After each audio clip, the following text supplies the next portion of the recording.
Friends, ये question मैंने Unacademy YouTube channel से लिया है।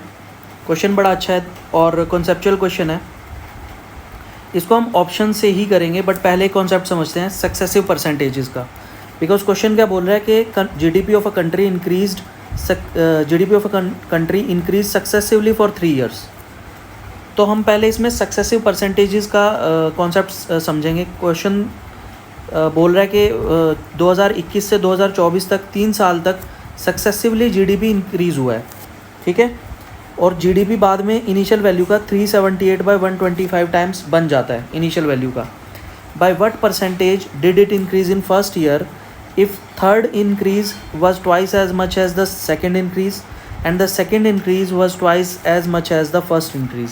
मतलब जितना फर्स्ट साल इंक्रीज़ हुआ, सपोज फर्स्ट ईयर इंक्रीज़ हुआ x%, तो सेकेंड ईयर उसका डबल हुआ, थर्ड ईयर सेकेंड ईयर का डबल हुआ, यानी 4x%, ठीक है ना।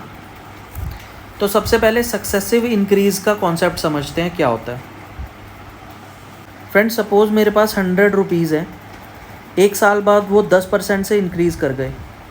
100 का 10% कितना होता है? 10 रुपीज़। सो एक साल बाद मेरे पास कितने रुपए हो जाएंगे, कितने रुपीज़ हो जाएंगे? 110। अगले साल फिर 10% से इंक्रीज़ हो गए, तो अब 110। सक्सेसिव का मतलब यही होता है, जो मेरी यहाँ पर फाइनल वैल्यू आई है 110, अब अगला इंक्रीज़ इस वैल्यू में होगा, ठीक है, ना कि 100 में। तो अब 110 का 10% क्या होगा? 11। सो अब ये 11 इस 110 में जुड़ेगा, तो कितना हो जाएगा? 121। तो फाइनल वैल्यू मेरी कितनी आई? 121।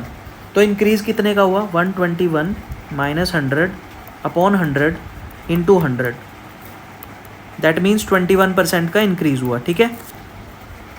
और क्या हम यहाँ पर बोल सकते हैं कि जो हमारी फाइनल वैल्यू है that is 121/100 into the initial value, ठीक है, ये होगी।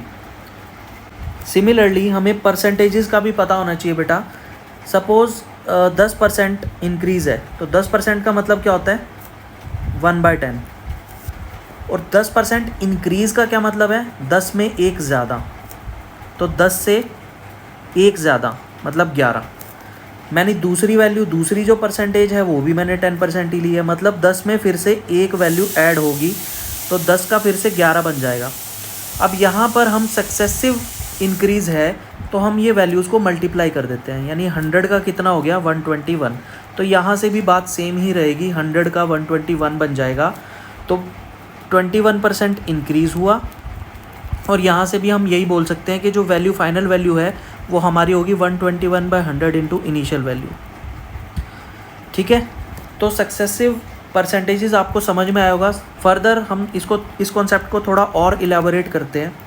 सपोज़ पहले साल हमारा इंक्रीज़ हुआ 10% से, तो 10% क्या होता है? 1/10 प्लस 1 हो जाएगा, यानी 10 से 11 हो जाएगा। अगले साल मेरा इंक्रीज़ हुआ 20% से। अगर आप परसेंटेजेस आपके टिप्स पे हैं तो 20% का मतलब होता है 1/5, यानी 5 में 1 ज़्यादा। सो 5 से 1 ज़्यादा मतलब 5 से कितना हो गया? 6।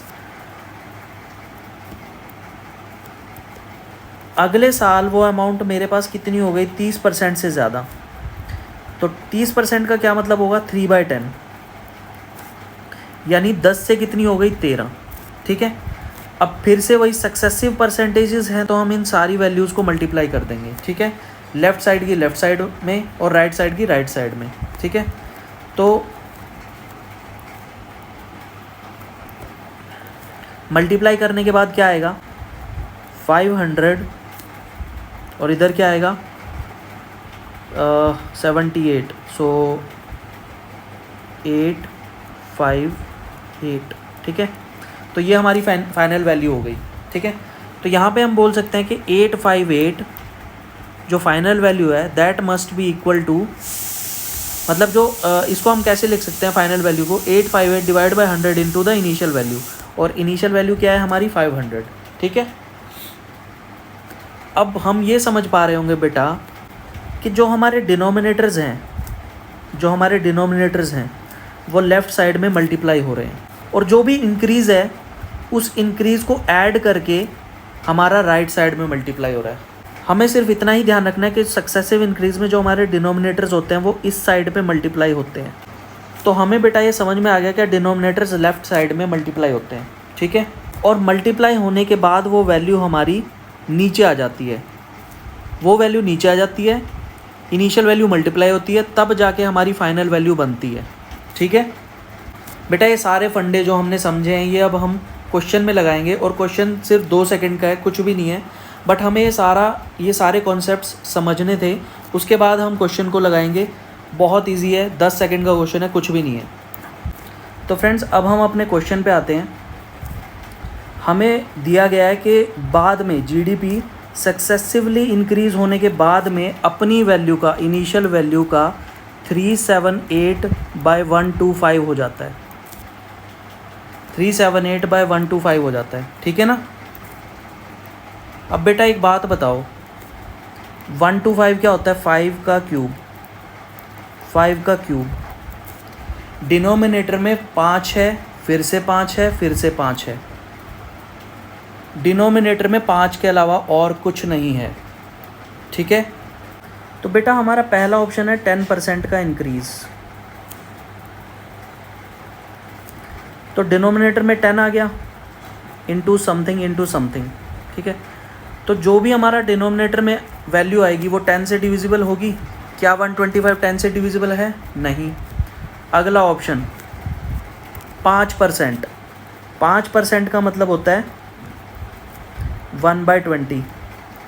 तो 20 इंटू समथिंग। क्या हमारा जो 125 डिनोमिनेटर में है, क्या वो 20 से डिविजिबल है? नहीं।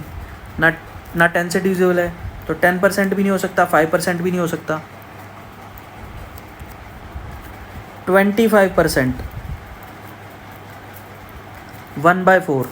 डिनोमिनेटर में 4 इंटू समथिंग, मतलब हमारा जो डिनोमिनेटर होगा वो 4 से डिविजिबल है। क्या 125 4 से डिविजिबल होता है? नहीं होता। तो हमारा एक ही ऑप्शन बचा 20%, विच इज़ द आंसर। आप इसको क्रॉस चेक भी कर सकते हो। अगर पहले साल 20% इंक्रीज़ हुआ है तो अगले साल 40% और अगले साल 80% इंक्रीज़ होगा, ठीक है। तो बेटा 20% होता है 1/5, मतलब पहले पाँच 5 से कितना हो गया? 6 इंक्रीज़ है ना 20% का। फिर है 40% का इंक्रीज़, तो 2/5, तो 5 से कितना हुआ? 7। अगले साल 80% का इंक्रीज़ है, तो 4/5, 5 से कितना हुआ? 9। तो आ गया 5 का क्यूब, ठीक है ना। नीचे आ गया ना 5 का क्यूब, और ऊपर वही आएगा जो हमें क्वेश्चन में दिया हुआ है, विच इज़ 378, ठीक है। इसको मल्टीप्लाई करोगे, इसको आप मल्टीप्लाई करोगे 5 × 5 × 5 125, और यहाँ पे आएगा 6 × 7 × 9 इज़ 378, ठीक है। तो यही आपका आंसर हो जाएगा, ऑप्शन सी।